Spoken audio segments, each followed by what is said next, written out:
people in Egypt, they believed in what's called Kemet, the people that existed before the Egyptians. When we hear these stories about the Great Pyramid being a tomb for the pharaoh, it's worth mentioning that even the locals didn't believe that. The saying that the pyramids were built to be tombs for the pharaohs wasn't even developed until 150 years ago. That's it. They were taught Kemet. And it's worth mentioning that when you go through inside these pyramids of Giza, there's not one single glyph in any of them whatsoever. There was never a mummy found in any Egyptian pyramid ever. Quite literally, the only reason why we are told this stuff is because that was the theory developed by these men that went in there and said, I believe these must have been for the pharaohs. That makes sense. So it's all just one group of people had one theory, and that theory just stuck around. 100%.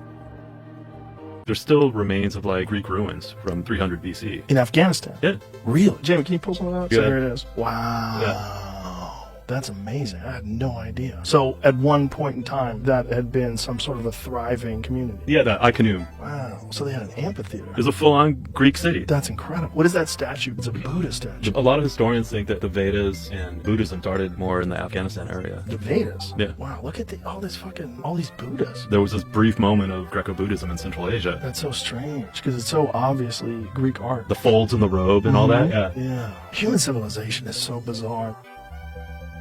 The fact that there's pyramids on 5 continents around the world. Is it a coincidence that they just happened to start building pyramids on multiple continents? Here you see one from Egypt, one from Mexico, and one from Cambodia. If you look at comparisons of the Indonesia pyramids and the ones in Mexico, they have similarities of the stripped steps that go up the middle of it. The reason why this is significant is if the Great Pyramid is 4,500 years old, my argument is that there are connections across the oceans that are not supposed to exist. According to everything, they're adamant. It wasn't until Christopher Columbus, 1492, sailed the ocean blue, but yet there's evidence that goes back more than 1,000 years prior. Peru, Egypt, places in Italy, Greece. There's a pyramid in Greece. Humans are so adaptable. That's the whole idea behind Graham Hancock and Randall Carlson's theory about the restarting of human civilization, is that we had achieved a very high level of sophistication, which explains the pyramids and Göbekli Tepe, these immense stone structures where they move stones with some unknown technology from as many as 500 miles away, 1,000-ton stones through the mountains. We have no idea how the fuck they did it. And then you go 5,000 years later and you have barbarians. Yeah. And like, what happened? Well, most likely a fucking natural disaster that forced people to figure out a way to adapt and overcome. And I think that's one of the reasons why, if we go back a few thousand years ago, you have these people with these brilliant minds that live these unbelievably barbaric lives. And I think it's because they're the descendants of people that had to survive whatever was left over after the sophisticated civilization was hit by comets. The other thing is, that's near where these shaman lived. And there was these sort of things, and I said, what are these? And they said, they're reflection ponds. I said, oh, like for reflecting.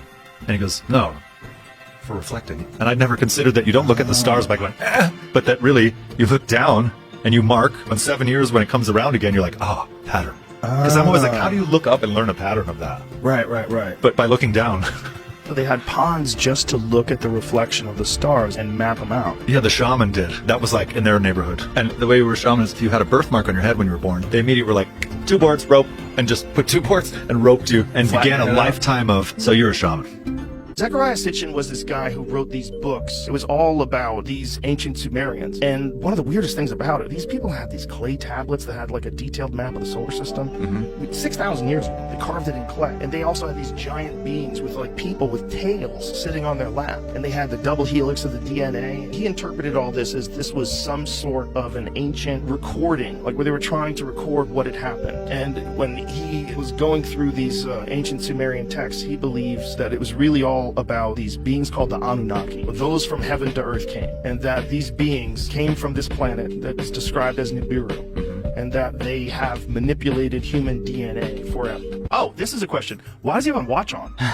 Isn't that a watch? How dare you? Impossible. Stop. What is that? It's jewelry. It looks like a watch. I mean, It maybe does. it's jewelry, but it's on his wrist, and it's a circle, and it's with a band. Right. I mean, what is that? Mini Antikythera mechanism. It looks like my watch. It does. It does. That's crazy. But, of course, the explanation is like, of course not. Just jewelry. But it does look like it, doesn't it? Well, it just makes sense that if they developed weapons and they developed clothing and they developed shelters, if they had the sophistication to be able to construct these buildings, why wouldn't they be able to construct a watch? Right. An automatic watch. Denisova Cave is another example of a missing chapter in the human story. They left behind certain physical objects. One of them is a green stone bracelet, and a hole has been drilled through the bracelet. Then the archaeologists started to take a look at the drill marks, and what they discovered was a huge anomaly. That was drilled with a fixed drill at extremely high speed. This is thought to be 40 or 50,000 years old. There is not supposed to have been any such technology in that period that was capable of drilling with a stable fixed drill, and yet there it appears. Also, incredible, very fine bone needles, and the suggestion has been, were they making skin boats, for example? That would explain how they managed to get themselves to Australia. Those kind of needles, that kind of bracelet, you could expect to find them in what archaeologists call the Neolithic, but to find it in the Paleolithic is very puzzling and very odd, and it suggests that the Denisovans were certainly not shambling subhumans, that they were refined creatures. I've talked quite a bit recently about this new project that's taking place at Imperial College in London, led by Dr. Chris Timmerman, where they are giving DMT to human volunteers with a new technology that allows the DMT to be administered effectively by drip and to keep the volunteers in the peak DMT state for an hour plus. I've talked to quite a number of these volunteers, and these volunteers are coming back with astonishingly similar experiences, and particularly of accounts with entities who offer them teachings. And for the mainstream just to dismiss all this as nonsense is very, very stupid. And most scientists who do dismiss the DMT experience as nonsense have never had a DMT experience themselves. I don't think anybody's qualified to put down these experiences unless they've had those experiences, in which case they would not be putting them down. Real quick, did you hear what Elon Musk said on the Full Send podcast a few months ago? What? So at 2 hours and like 53 minutes, they start talking about cataclysms and ice ages. He goes on to say that... Well, let's listen to this. Okay. Listen to If you read about ice ages, there's deep rabbit hole on ice ages. Deep rabbit hole. I mean, I think it's just interesting how much Earth's climate has changed, and even magnetically where the poles are has shifted over time. Something happened around that ice age, because we see no writing before that ice age, and we start to see writing pop up in multiple places on Earth after the most recent colloquially termed ice age. That's about it. He knows. I look at these topics that we're into: cataclysms, Younger Dryas, lost ancient technology. magnetic poles. That's the one thing. I would like to dive into that.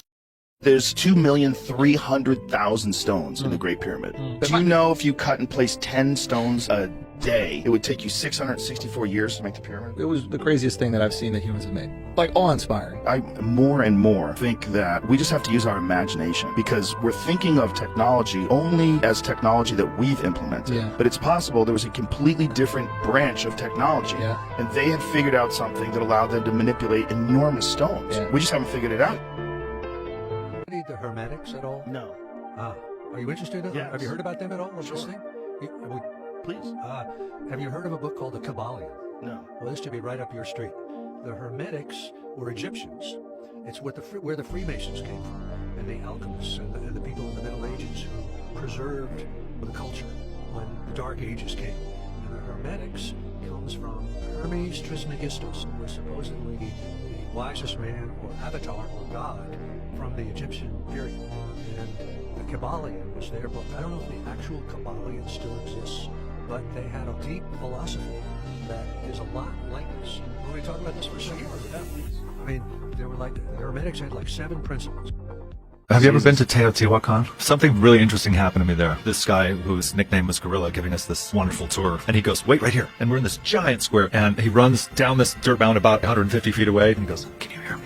And it was like, oh my God. I could hear him. He goes, this square was built with these mounds here to be able to speak at this voice to 250,000 people. Whoa. And I was like, what? Did it make sense, the acoustics, like the way it's set up? Because I play music, I thought, okay, that means these acoustics are so perfect. Like, how do you discover that? Are you in a canyon? And you're like, wow, this sounds... Can you hear me? Right. And then you sort of triangulate and start doing the geometry for how that works. How does that manifest itself, that understanding? Yeah, how many thousands of years did it take before they figured out how to construct something? Yeah, where someone on their deathbed is like, wait, one last thing about acoustics. Sound kind of bounces off shit. But it's got to be shaped like this. Do you want something that's going to blow your mind? So this area right here, we discussed this last time as being water ripples. I've measured these more than 3,000 feet to 6,600 feet in between each ripple and more than 200 feet high. Wow. So if these are indeed caused from ripples like you see on the beach from catastrophic flooding, this is a force of water that is truly, it goes beyond the mind's comprehension. It's something that I don't think we could even understand. I don't know how to say this, but no one else seems to be talking about this. But when you take into account the Younger Dryas impact theory, it gets real confusing. If that did happen, like, how smart were people 12,000 years ago? If the U.S. was really covered, half of it was covered in a mile-high sheet of ice, and people were creating these insane structures, like insane, whether it's the pyramids of Egypt or I mean, I don't know what year Machu Picchu was made, but a lot of people date it back a long time ago as well. It doesn't make any sense. It's so amazing. None of it makes sense. Like, how did you get these stones here? They're so big and it's so perfect and beautiful, and the way they contoured the stone to fit into these slots, it's incredible. Particularly in Egypt, they find these completely different construction methods. The older buildings that are deeper under the ground, they have a very different style. They use much larger stones, like sitting on top of each other, these structures in these hallways and columns, and it's like you clearly see the difference between the stones where they laid stones next to each other and this one where there are immense stones sitting on other immense stones. There's a very specific style to them. And it seems like the more sophisticated methods are the older methods because the stones are larger. And then at the quarry, you have these scoop marks. Like, you have this whole other technology that exists where it's like they've scooped away at the granite with an ice cream scoop, getting under a piece of stone. Look, they'll tell you that it's this pounding stone of dolerite about that big, and they reckon they were doing this with it. Which is, it doesn't make sense at about 15 different levels. I'm having a hard time understanding how that's even possible. Real quick, this image right down here. So they want to claim that's how they did it, that they were banging away with this rock, basically upwards. It's consistent. This is exactly what I did. Banging on it with a dolerite pounder. Nothing about this is fun. What's the wackiest explanation for these scoop marks? Some sort of molecular softening tool that just comes in and scoops it out. Like, somehow it gets between the... Molecular softening tool. Like, can soften the stone, can change the molecular bonds beneath the stone, and then just being able to somehow scoop it out. I don't know. It looks that way when you look at it. If you look at the Romans, go back 2,000 years ago to today, what an insane amount of progress. So if these anatomical human beings existed 200,000 years ago, what if they developed something on a totally different path? Just developed it to this level that we can't possibly comprehend. What if they had 10, 20,000 years to do that? That's likely what we're looking at when we look at the structures in Egypt. If you would imagine that those people had been given enough time, whether it's 20,000, 30,000 years, to evolve these technologies, and then boom, hit by giant rocks from the sky, and millions of people are killed. The people that are left live a barbaric existence for thousands of years and then relearn civilization and starts from scratch. That's what Graham Hancock is talking about. Yeah. So many of these stones are these odd shapes, like jigsaw puzzles, and they're fit in perfectly. Polygonal. Yeah. These polygonal walls that are found in multiple continents around the world. There's this nub phenomena. There's these similarities across numerous continents. You can find them in Japan, Peru, Easter Island. It's really wild stuff because it's so obvious that somehow or another these people had to be in communication with each other or sharing information or had carried information. And we're looking at this after thousands of years. Right. Who knows how many earthquakes, weather erosion. Some of the details in these are astonishing. These little tiny notches. It's matched on all the sides of the stone, and it's not just surface level either. It goes all the way through. It's just so strange because it's such a strange way of constructing things, and yet it exists all over the world. Look at the size of that one stone. Probably 500 tons, I bet. Holy shit. You guys ever watch that movie about the lost city of Z? It was about an explorer from England who made his way to South America and eventually got eaten by cannibals, allegedly, they think. But they know this for sure now. There's some really, really ancient cities in the Amazon, and they don't know from when. They don't know who built them. They don't even know from who. It's a different culture. Well, it's a culture that's long gone, but the area where they had the city has been absorbed by the jungle. So they find it, I think, either from satellites or from some kind of imagery where they're noticing these really obvious grid patterns that indicate irrigation and that they had fields and they had streets. And what's interesting to me is that these people, they literally had no idea what the fuck was going on in South America, but someone would come back and, Sir Arthur has a story of his journeys down the jungle river. And the guy would stand up, we met the uncontacted tribe, and they would talk about, I've brought back pottery, and here's drawings of the animals that I saw. He's got drawings of crocodiles and giant piranhas and shit. If I was Elon Musk, you know what I would do? I'd hire someone to make a pyramid. I'm like, let me see if you can do it. Who's the best motherfucker around? I'm gonna throw $1 billion at this project. I bought Twitter for 44. Make me a pyramid, bitch. It's gotta do it. It's got to make it as accurate. Or I want my fucking money back. This shit better line up. Whether it's the pyramids or all these other structures that are impossible to do today, I'm a believer that all those structures are most likely the evidence of a super advanced civilization that existed that got wiped out by meteors. Most of that stuff that they keep finding, like the structures of Göbekli Tepe and all these other structures they find around the world, they don't really know where they came from. I think a lot of that is probably evidence of some shit that existed a long time ago and they got wiped out. To people who aren't aware, there's a location in the Western Sahara Desert of Mauritania called the Rishat structure. It's also commonly referred to as the Eye of the Sahara. What's so spectacular about this is that it just so happens to match more than a dozen striking similarities to what Plato had described as the lost ancient city of Atlantis. Plato had described Atlantis as being the capital. Let me just mention that because it was an empire said to be made up of 10 kingdoms, which was said to be made up of concentric circles, 3 of water, 2 of land, which matches the Richat structure. It also was said to have an opening to the sea at the south. You can clearly see that water had ran through it. There's so many things, like where the water flows to the south, where there's clear evidence of water erosion that took place after the volcano. There's so much that points to that possibly being Atlantis. America is the most likely home base for a lost civilization. I mentioned Moundville earlier on. What is odd about it is we find this system of ancient Egyptian ideas in Moundville 500 years after ancient Egypt has gone from the world. The Romans were the end of ancient Egypt. By 400 AD, ancient Egypt is gone. Moundville doesn't even exist then, but 600 years later, it is created and it manifests the entire set of ancient Egyptian ideas. Clearly, it did not get that as a result of direct transmission from ancient Egypt unless they were time travelers. The only way I think it could have got it is as a result of a legacy passed down from a much earlier civilization that had influenced and affected many different parts of the world. If you go back to that, the vase lip, right, they created a point cloud of the top of this lip, so the flatness. It's within 3/1000ths of an inch of being basically perfectly flat. Wow. But that's 3/1000ths of an inch. 3/1000ths of an inch, and it's just astounding. This puts the whole concept of can these even remotely been made by hand to bed. To give you an example, so if you take a sheet of printer paper like this, that's about 7.5 thousandths thick. Holy shit. A human hair, 2 to 3/1000ths of an inch. That's how precisely aligned the mouth of the vase is. If I could go back in time and see any era, I think Egypt during its prime would be the era that I would look into. Because 100%. if you look at all of what we know about ancient civilization, whatever's left, all the amazing sites that archaeologists have explored, that's the one that's the most what the fuck. It is. If there was one thing I could go back in time and look at, I want to see what was going on then. I want to see the construction, because then it would answer many, many other questions. That one thing alone would answer so many other things. Then you look at these legends like Noah's Ark or the Epic of Gilgamesh, and you hear about these stories of floods and of cataclysms. It's something that is a core part of almost every ancient civilization's lore. When they talk about the history of their culture, they talk about these cataclysmic events that reshaped the society and that people emerged from the darkness and restarted the world. How long has civilization been around, and how many times has it been reset? Harvard opened up a field of study looking into ancient Greece and psychedelic drugs. And it's all about these enlightenment ceremonies that they were doing. They were drinking wine that was laced with ergot, which has psychedelic properties. They were tripping balls. This is where they had the Eleusinian mysteries. Like all these different people from all over the world would come to have these experiences with these people and drink this wine. So many philosophers were a part of that made quotes that we still use today. Yeah, the foundation of our language, the foundation of Western thought, it's all Greek. Foundation of democracy. This whole Eleusinian mystery thing, all that was like, these people were most likely at least some time while they were there tripping balls.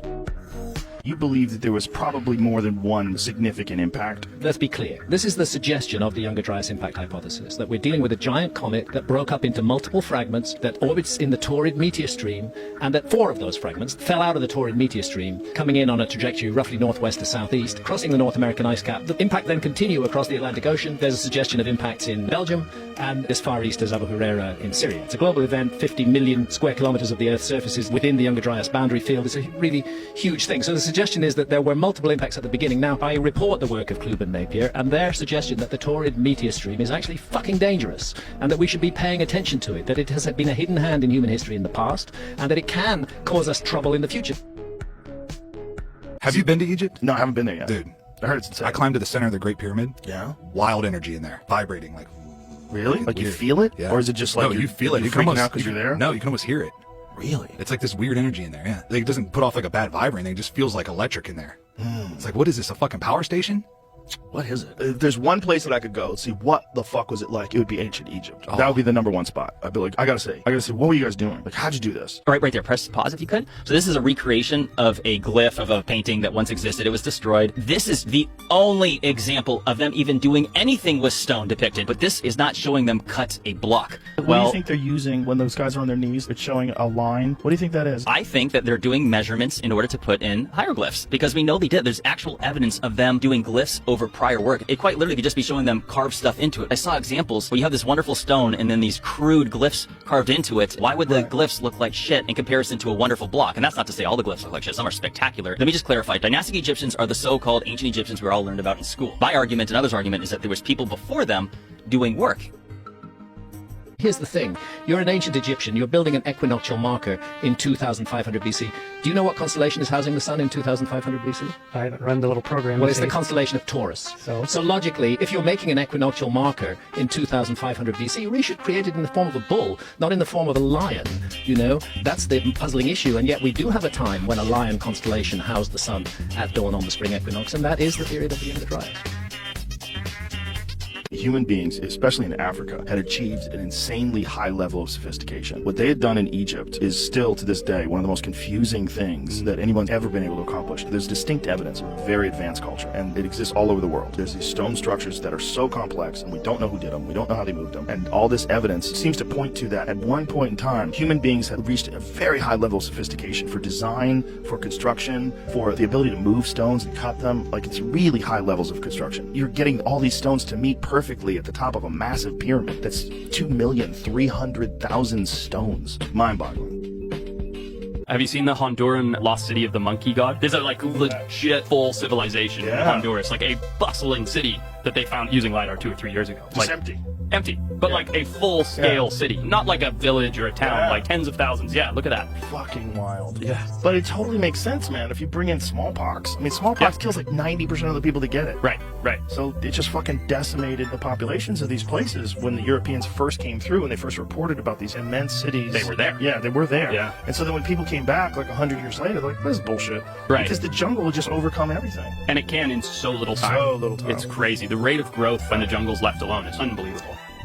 I know Fingerprints of the Gods you released in 1995. That's when I first read it. Yeah. And I became obsessed. What motivated you to put that out? I began to come across things, particularly traveling initially in Ethiopia and then in Egypt, which made me wonder about the past. Standing in front of the Great Pyramid of Egypt is an awe-inspiring experience. 6 million tons, 481 foot high, 13-acre footprint, this massive thing, and archaeologists are saying it's just the tomb of a pharaoh, and yet no pharaoh's body was ever found inside it, or indeed inside any ancient Egyptian pyramid. There had to be another explanation. I felt it was important to start giving an alternative point of view. Could there be something missing from the story of our past? That's why I ended up writing Fingerprints of the Gods, to allow people access to information that they had not had access to before, and to begin to think for themselves instead of just accepting the word of the so-called experts. The experts know a great deal, but they shouldn't be given a monopoly over the story of the human past.